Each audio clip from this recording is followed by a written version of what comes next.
Hello and welcome to the Red Ben TV. Today I am joined by Jack Reeve of Talk Norwich City. Link is in the description to his channel. Jack, one of the best fan channels going actually, if not the best. Jack, I've been a fan of yours for a long time.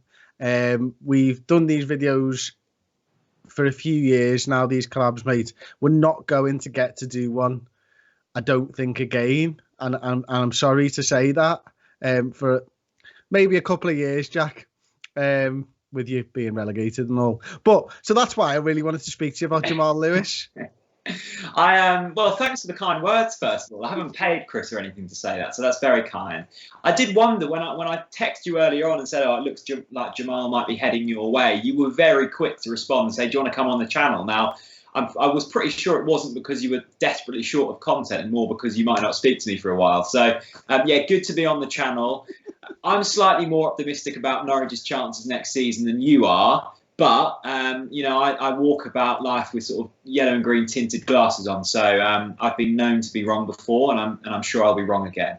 Well, the last time you actually appeared on the channel, Jack, was in a footy manager thing not so long ago, and you were giving me down the banks, and I think that's where the animosities come from. Even though I asked you to act in that video, it pissed me off.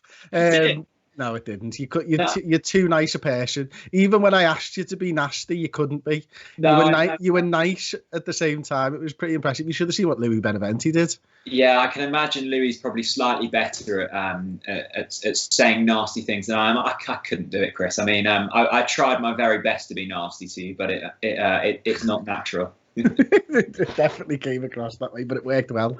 I enjoyed it, but thank you for that. So we're here to talk about Jamal Lewis. I want to get a little bit of a profile. I've asked for comments, and I'll be going through the comments live as well. If anybody's got any questions, then please do leave me the questions in the comments, and I will ask them to Jack for you.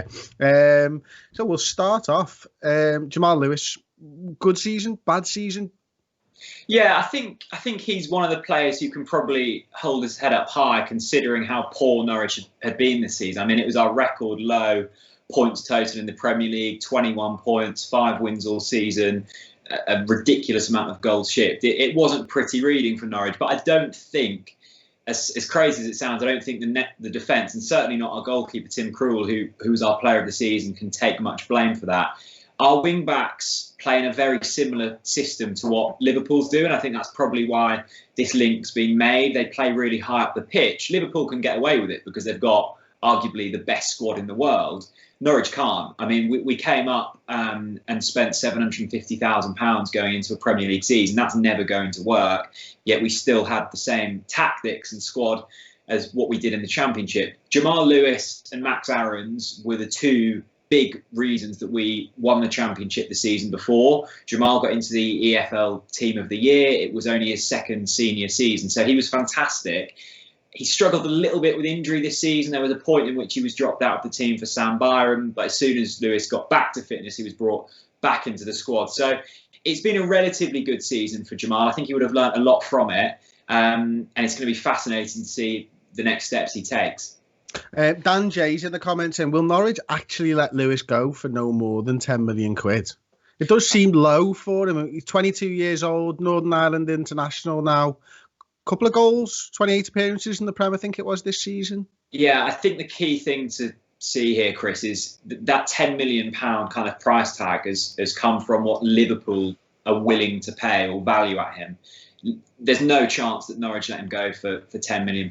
Stuart Webber has said multiple times that there will be interest coming in for a lot of our young players, but we are selling on our terms now. I think a lot of people are comparing when we sold James Maddison for about £25 million and kind of basing things off of that. Norwich City are in a very different situation now. We're financially sound. We haven't got to sell players. All of these players are on long contracts. That was one of the big things that Stuart wanted to do when he first came into the club, sign these players up to long deals so that when Liverpool come calling, when Bayern Munich come calling in Max Aarons' sake, we don't have to sell. As well as that, I don't think Jamal's the type of player to push through a move. I think if it happens, it happens.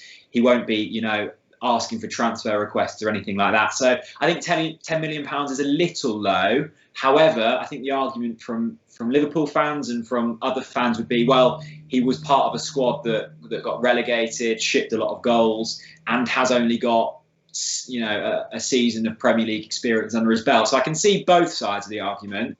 I think nearer £15 million would be a fair deal, and I think that would be an offer that Norwich would probably be willing to listen to.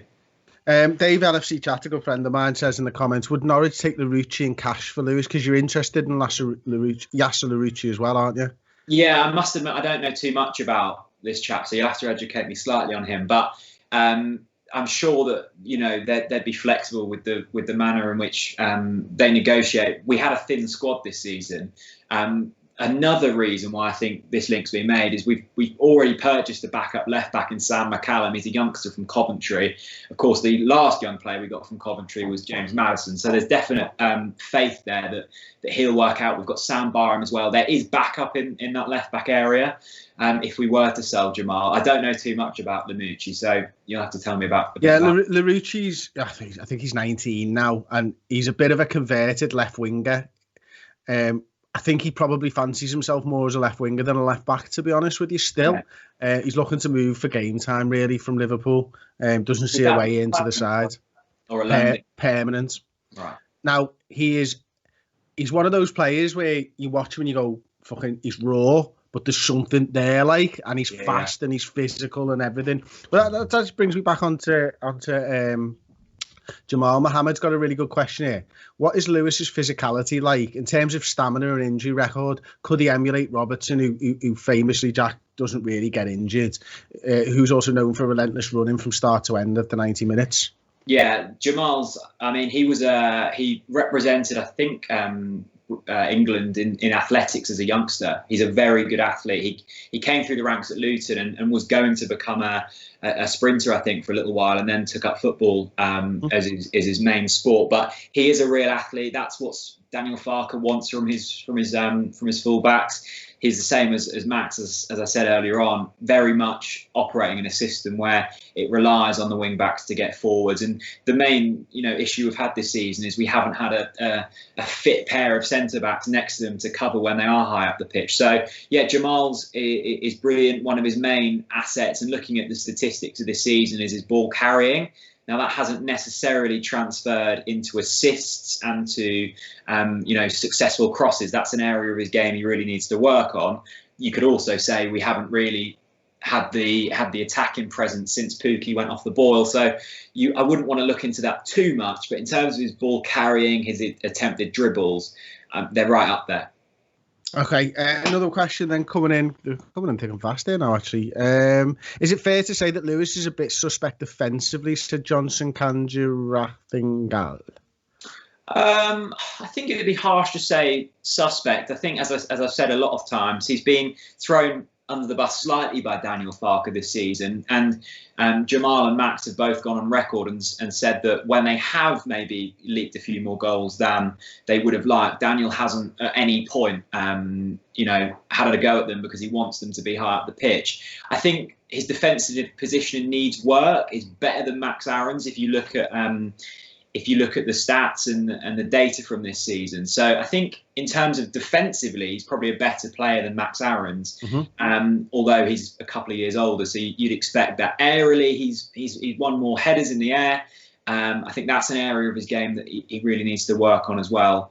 I think it would be harsh to say he's suspect. The thing we need to look at here is as well that if he is going to be getting into the Liverpool first team, I know he's going to be back up to Robertson, but Robertson can't play every game. Well, he has done in previous campaigns, but there is obviously going to be work to be done there. So Jamal kind of crossroads in his career now. He either sticks it out at Norwich for another season in the Championship and risk us staying there, and his value goes down, and the Liverpools of the world won't be sniffing about if we finish 10th in the Championship, or does he go to a Liverpool and maybe risk not getting as much game time? That he could then start to his career might start to stagnate slightly. So it's a really big summer for Jamal. He's a mature lad. He'll be taking this all very seriously. So yeah, it's going to be a fascinating one to see how it turns out. Adam Murphy asks, would Lewis be happy knowing he's second choice, do you think? This is the one thing I'm not so sure about. I think Jamal really needs game time, and I think he enjoys playing football and certainly enjoys playing for Norwich. However, I mean, the few tweets I've put out about Jamal, Liverpool's fans have been coming straight back at me and saying, well, the opportunity to work under Jurgen Klopp and in a team that's just won the Premier League and has the chance to do it again, it's going to be very tough to turn that down. His rise has been quite remarkable. Played for Luton, signed for Norwich, got promoted into the Premier League, and now being linked with the best teams in the world. So I think if I was to put myself in his shoes, I think it'd be very tough to turn down, and to learn off an Andy Robertson as well would be massive for him. So I think his development, it's tough to say, isn't it? What do you value more, learning off the very best or playing week in, week out, which you obviously won't get at Liverpool, but who knows? It comes down to mindset for me at that point, doesn't it? I mean, I'd love to have been in that situation when I was younger, but you'd always want to back yourself, wouldn't you, to think that I can break into that side. I can oust Andy Robertson maybe a year or two while learning from Jurgen and playing alongside Virgil van Dijk, who maybe could make me a better player and stuff. So there's loads and loads of things. Keep your questions coming in for Jack. We're not going to keep you too much longer, though, mate. But yeah, a couple of questions that I want to know from you. I mean, I've not watched loads of Norwich this season. Watched the 2 games that I absolutely are always going to watch. Thought he did quite well against Mo Salah, to be honest with you. I remember him coming across and I think he did like a little Cruyff turn at one point against Mo as he was coming out from the defence. The second game. I can't remember if that was the first. I can't remember. Was it 4-1 the first game? Was it the first game of the season? It was, I can't remember which one, yeah. But that was I remember thinking at the time, he's in no way going to go down. I thought he's played brilliantly. And that was a tough game. But I remember him doing all right against Mo Salah. And then obviously I've seen Match of the Day. And from Match of the Day, he looks like a player who's going to... plays like a left winger, to be honest. He's cutting inside a bit like what you'd imagine Ian Robin to do. I mean, for a left back, he doesn't half like to cut inside on his right foot every time I see him. Is that something that is that just me watching Match of the Day? Or is that something that he does a lot of? Yeah, he likes to get forward, and he does cut in quite a bit. Considering the amount he does get forward, I think his goals, his goals have been slightly lacking. He scored an absolute screamer against Leicester at Carrow Road earlier on in the season. I think that's part of his game that he'd really like to work on. Yeah, he does cut in a bit. And he loves to get forward. He's very much of an attacking mindset. I think comparing him to Ian Robin might be slightly generous. No, I meant in the way he just always cuts inside. That's the way I see him. If that boosts his valuation up to £20 million, then we're all for it. What's his ceiling, Jack? How good can he be, mate? I think he can go to the very top. I think like Henry Buendia, like Max Aarons, like a lot of our youngsters in a good team, I'd love to see what they're able to do. And that's always the tough thing when you're a club, at the bottom of the Premier League like we are now, going back into the Championship, and you have these, really talented youngsters. The selfish side of you says, I'd love to keep them at Norwich. I'd love to see what they're like back in the Championship again. But the more generous side and just the football purist side of you goes, I'd love to see Jamal in a Klopp side, bombing down the left-hand side in a Champions League game. That would make me so proud and make Norwich fans so proud. I think he's good enough to be in a top 4 side. Is he good enough yet? I'm not so sure. Give him a couple of years under Jurgen, and I think he's the man. Okay, and there's loads of questions coming in. John Francis, actually, with a super chat as well. John, thank you very much.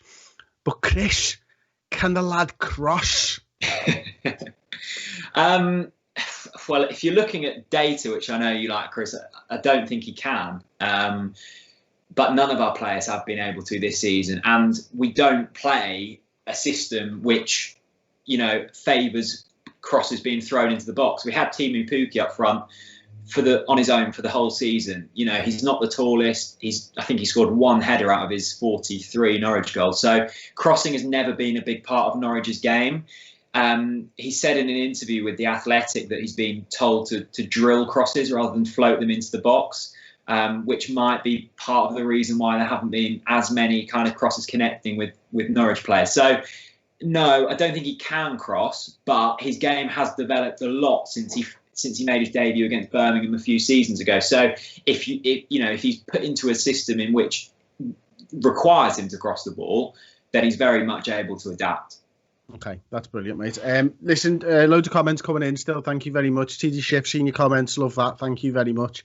Really appreciate it. One final question that just seems to have been repeated throughout. In fact, sorry, apologies. Stephen Somerville's just super chat. Really good friend of ours. Randomly, me and Tom were talking about you in a car park yesterday outside Anfield, Stephen. So there you go. Jamal would be the perfect backup for us. As from Northern Ireland myself, he can be aggressive with the ball a lot, and he is a lot for the international team. Tolsey Sound comes in with a super chat as well. If Liverpool signed Jamal Lewis, where do you see him get most of his game time? Champions League, League Cup, FA Cup, Premier League? Personally, I'd imagine that it would be League Cup and FA Cup at the moment, and maybe working his way towards the Premier League side if and when Andy Robertson ever relinquishes that left-back position. But yeah, the only other question that's been coming in all day is any news on the Thiago rumours. Now, I'm not sure if that one's for you, Jack, but let's just see. Do you know if Thiago's coming to Liverpool? If it means you get a few more super chats, then I'll say yes. Excellent. Thank you very much. Really appreciate that, Jack. You can come back anytime when you're in the Premier League, or just any time for a chat. What I was saying about Jack's channel before at the beginning, though, is absolutely true. The amount of incredible content that they create on there, it's not just for Norwich fans, it's for football fans. Like some of the big interviews, Jack, that you've done over the years, and I just look at the views and go, oh my God, you deserve millions. Like for genuinely, like it's incredible what you guys have done over there. And funnily enough, I was telling your mate on Twitter in DMs not that long ago. I don't know whether he mentioned it or not. But absolutely love your channel. Tom's just put a link in the description. Do go over and watch some of those big interviews. How the hell did you get so many interviews with Norwich players, past and present? It's just trust from the club. I think if there's any interview on the channel that might help with kind of looking into the mindset of how Norwich are going to be approaching this transfer window, and of course how they'll approach the link with Jamal with Liverpool, is the one with Stuart Webber, our sporting director. Used to be at Liverpool, of course. Worked with the younger lads there. So yeah, there's been some good ones. Todd Cantwell's on there, who's been linked with some big teams. Just being nice to people, I guess. I don't know how they've come through, but you lads have helped us a lot over the years as well. So best of luck for next season. I won't be watching the Premier League. I hate it. And if you do get Jamal, treat him well. We absolutely will do, and I'd just like to reciprocate. I won't be watching the Championship. It's shit, I think. But then I don't watch the Premier League from first down anymore. So there you go, second down. Jack, it's been an absolute pleasure. Please check out Talk Norwich City Forum. Thank you for joining me this wonderful... What day are we on? We're on Wednesday. Wednesday afternoon. Absolute pleasure. I'll see you all soon. Ciao.